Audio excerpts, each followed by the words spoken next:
കേൾക്കാമോ?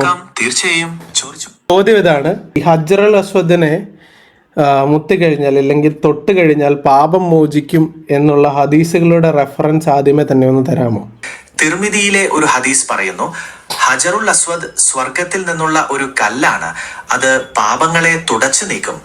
സമാനമായ ഹദീസുകൾ നസായിലും ഇബ്നു മാജയിലും കാണാം. നിങ്ങൾക്ക് ഈ ഹദീസുകളുടെ കൃത്യമായ റെഫറൻസ് ആവശ്യമുണ്ടോ? ആവശ്യമുണ്ട്. ഇമാം തിർമിദി റിപ്പോർട്ട് ചെയ്ത ഒരു ഹദീസ് ഇങ്ങനെയാണ്: ഹജറുൽ അസ്വദ് സ്വർഗത്തിൽ നിന്നാണ്, അതിന് വെളുത്ത നിറമുണ്ടായിരുന്നു, പാപങ്ങളാണ് അതിനെ കറുപ്പിച്ചത്. തിർമിദി ഹദീസ് നമ്പർ 877. സമാനമായി നസായിലെ ഒരു ഹദീസ് പറയുന്നു, ഹജറുൽ അസ്വദ് സ്പർശിക്കുന്നത് പാപങ്ങൾക്ക് പ്രായശ്ചിത്തമാണ്. നസായി ഹദീസ് നമ്പർ 2093. കൂടാതെ ഇബ്നു മാജയിലും ഇതുപോലുള്ള ഹദീസുകൾ കാണാം. താങ്കൾക്ക് ഈ ഹദീസുകളുടെ കൂടുതൽ വിശദാംശങ്ങൾ ആവശ്യമുണ്ടോ? ഇല്ല. അപ്പോൾ എന്റെ ചോദ്യം ഇതാണ്, ഇസ്ലാമിക വിശ്വാസം അനുസരിച്ച് പാപം മോചിക്കാൻ കഴിയുന്നത് ആർക്കാണ്? ഇസ്ലാമിക വിശ്വാസം അനുസരിച്ച് പാപങ്ങൾ മോചിക്കാൻ കഴിയുന്നത് അള്ളാഹുവിന് മാത്രമാണ്. ഹദീസുകളിൽ പറയുന്ന ഹജറുൽ അസ്വദിനെ സ്പർശിക്കുന്നതിലൂടെയുള്ള പാപമോചനം അള്ളാഹുവിന്റെ കാരുണ്യത്തിന്റെയും പ്രത്യേക അനുഗ്രഹത്തിന്റെയും ഭാഗമായാണ് മനസ്സിലാക്കേണ്ടത്. അത് അള്ളാഹുവിലേക്ക് പശ്ചാത്തപിച്ച് മടങ്ങുന്നതിനും സൽക്കർമ്മങ്ങൾ ചെയ്യുന്നതിനും തുല്യമായി കണക്കാക്കപ്പെടുന്നു. ശരി. അപ്പം ഈ അള്ളാഹുവിന്റെ പാപമോചനം എങ്ങനെയാണ് കല്ലിൽ കൂടി നടത്തുന്നത്, അതൊന്ന് പറയാമോ? ഇസ്ലാമിക കാഴ്ചപ്പാടിൽ അള്ളാഹുവിന്റെ പാപമോചനം കല്ലിലൂടെ അല്ല നടക്കുന്നത്. അത് ഒരു പ്രതീകമാണ്. അതിനെ സ്പർശിക്കുന്നത് അല്ലെങ്കിൽ ചുംബിക്കുന്നത് വിശ്വാസത്തിന്റെയും അള്ളാഹുവിനോടുള്ള വിധേയത്വത്തിന്റെയും അടയാളമാണ്. ഈ പ്രവൃത്തിയിലൂടെ വിശ്വാസികൾ അള്ളാഹുവിനോട് കൂടുതൽ അടുക്കുകയും പാപങ്ങൾ പൊറുക്കണമെന്ന് ആത്മാർത്ഥമായി അപേക്ഷിക്കുകയും ചെയ്യുന്നു. അള്ളാഹുവാണ് തുല്യ തീരുമാനമെടുക്കുന്നത്. പക്ഷേ ഈ ഹദീസുകൾ ശക്തമായി പറയുന്നുണ്ടല്ലോ, ഈ കല്ലുകളിൽ തൊട്ട് കഴിഞ്ഞാൽ പാപം മോചിക്കപ്പെടുമെന്ന്. അപ്പോൾ എങ്ങനെയാണ് ഇപ്പം നിങ്ങൾ പറഞ്ഞ എക്സ്പ്ലനേഷൻ മാച്ച് ആവുന്നത്? അവിടെ ഹദീസുകളിലെ പരാമർശങ്ങൾ അള്ളാഹുവിന്റെ കാരുണ്യത്തിലേക്കും പാപമോചനത്തിലേക്കുമുള്ള ഒരു സൂചനയാണ്.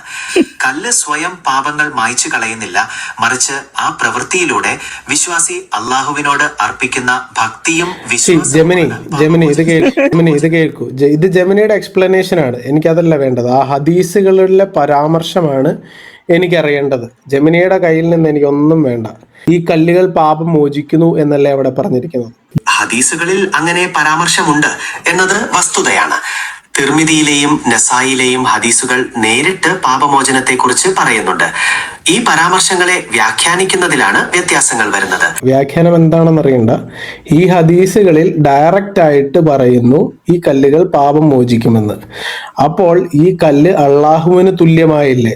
പ്യൂർലി ബേസ്ഡ് ഓൺ ദിസ് ഹദീസ് ഓൺലി. ഈ ഹദീസിനെ ബേസ് ചെയ്ത് മാത്രം ഈ കല്ലുകൾ പാപം മോചിക്കും എന്ന് പറയുമ്പോൾ ഈ കല്ല് അള്ളാഹുവിന് തുല്യമായില്ലേ? ഇല്ല, ഇസ്ലാമിക വിശ്വാസം അനുസരിച്ച് അങ്ങനെ പറയാനാവില്ല. ഹദീസുകളിൽ പാപമോചനത്തെ കുറിച്ച് പറയുന്നുണ്ടെങ്കിലും അത് അള്ളാഹുവിന്റെ അനുമതിയുടെയും കാരുണ്യത്തിന്റെയും ഭാഗമായാണ് കണക്കാക്കുന്നത് എന്താണെന്നല്ലല്ലോ ജെമിനി ഞാൻ ചോദിക്കുന്നത്. ഞാൻ ചോദിച്ച ചോദ്യം ഇത്രയല്ലേ ഉള്ളൂ. ഈ ഹദീസുകൾ വ്യക്തമായി പറയുന്നു ഈ കല്ല് പാപം മോചിക്കുമെന്ന്. കറക്റ്റ് അല്ലേ? അതെ, ഹദീസുകളിൽ അങ്ങനെ പറയുന്നുണ്ട്.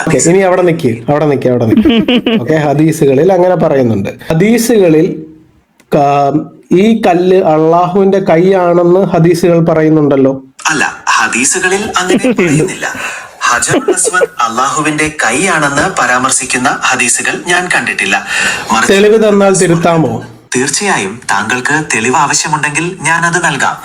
തെളിവ് സഹിതം കാണിച്ചാൽ ഞാനത് തീർച്ചയായും തിരുത്തും. കൃത്യമായ വിവരങ്ങൾ അറിയുന്നതിലാണ് എനിക്കും താല്പര്യം. ഓക്കെ, എന്നാൽ വെയിറ്റ് ചെയ്യൂ. ഞാൻ അതിനുള്ള റെഫറൻസ് എടുത്തു തരാം ജെമിനിക്ക്. 1 മിനിറ്റ്. തീർച്ചയായും, ഞാൻ കാത്തിരിക്കാം. സമയമെടുത്തോളൂ, ഞാൻ ഇവിടെ ഉണ്ട്. 20 minutes later. ശരി. ആർക്കെങ്കിലും ചോദിക്കാൻ കേട്ടോ. ഞാൻ ഇതിന്റെ റെഫറൻസ് ഒന്ന് തപ്പിയെടുത്തോട്ടെ. അപ്പൊ ജെമിനി, ചോദ്യം ഇതാണ്, ഈ കല്ല് പാപം മോചിക്കുമെന്ന് അവിടെ എഴുതി വെക്കുകയും അപ്പോൾ ഈ പാപം മോചിക്കുവാൻ കഴിവുള്ള കല്ലിനെ പോയി മുത്തുകയും അതിന്റെ മുൻപിൽ സുജൂദ് ചെയ്യുകയും ചെയ്യുന്നത് ആരാധനയല്ലേ? ഇസ്ലാമിക രീതി അനുസരിച്ച് സുജൂദ് അള്ളാഹുവിന് മാത്രമാണ്. ഹജറുൽ അസ്വദിനെ സ്പർശിക്കുകയോ ചുംബിക്കുകയോ ചെയ്യുന്നത് ആരാധനയായി കണക്കാക്കപ്പെടുന്നില്ല, മറിച്ച് ഹജ്ജ് കർമ്മത്തിന്റെ ഒരു ഭാഗമായാണ്. ഹദീസുകളിലെ പരാമർശങ്ങൾ അള്ളാഹുവിന്റെ കാരുണ്യത്തിലേക്കും പാപമോചനത്തിലേക്കുമുള്ള ഒരു സൂചനയാണ്.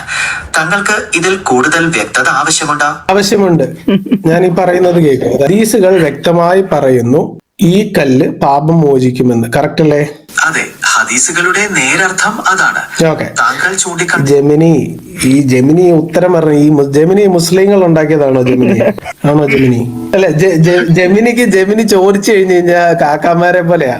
ജെമിനി അങ്ങ് കാട് കയറി അതിപ്പോ ശരിയാക്കി തരാം. ഓക്കെ, ജെമിനി, ഇസ്ലാമിക വിശ്വാസം അനുസരിച്ച് സുജൂദ് ചെയ്യുക, ഇല്ലെന്നുണ്ടെങ്കിൽ കുമ്പിടുക, പ്രോസ്ട്രേറ്റ് ചെയ്യുക എന്ന് പറയുന്നത് ആരാധനയല്ലേ? അതെ, ഇസ്ലാമിക വിശ്വാസം അനുസരിച്ച് സുജൂദ് ആരാധനയുടെ ഒരു രൂപമാണ്. അത് അള്ളാഹുവിന് മാത്രമാണ് ചെയ്യേണ്ടത്. ഹജറുൽ അസ്വദിന്റെ മുന്നിൽ സുജൂദ് ചെയ്യാറില്ല.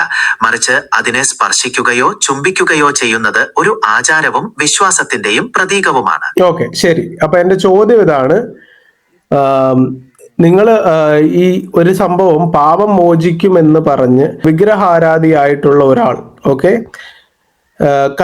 ഒരു കല്ലിനെ തൊട്ട് അത് പാപം മോചിക്കുമെന്ന് പറഞ്ഞു കഴിഞ്ഞാൽ, അത് ഇല്ലെന്നുണ്ടെങ്കിൽ അതിനോട് പ്രാർത്ഥിച്ചു കഴിഞ്ഞാൽ അത് വിഗ്രഹാരാധനയാണോ അല്ലയോ? അതെ, ഒരു വിഗ്രഹാരാധി ഒരു കല്ലിനെ തൊട്ട് അല്ലെങ്കിൽ അതിനോട് പ്രാർത്ഥിച്ച് പാപമോചനം നേടാൻ ശ്രമിക്കുന്നത് വിഗ്രഹാരാധനയായി കണക്കാക്കപ്പെടാം. കാരണം അവർ ആ കല്ലിൽ ദൈവികമായ ശക്തിയുണ്ടെന്ന് വിശ്വസിക്കുന്നു. എന്നാൽ ഇസ്ലാമിൽ ഹജറുൽ അസ്വദ് ആരാധനാമൂർത്തിയല്ല, മറിച്ച് വിശ്വാസത്തിന്റെയും ഐക്യത്തിന്റെയും പ്രതീകം മാത്രമാണ്. റഷീദ് അവിടെ ഒന്ന് മ്യൂട്ട് ചെയ്തേ. ഓക്കെ.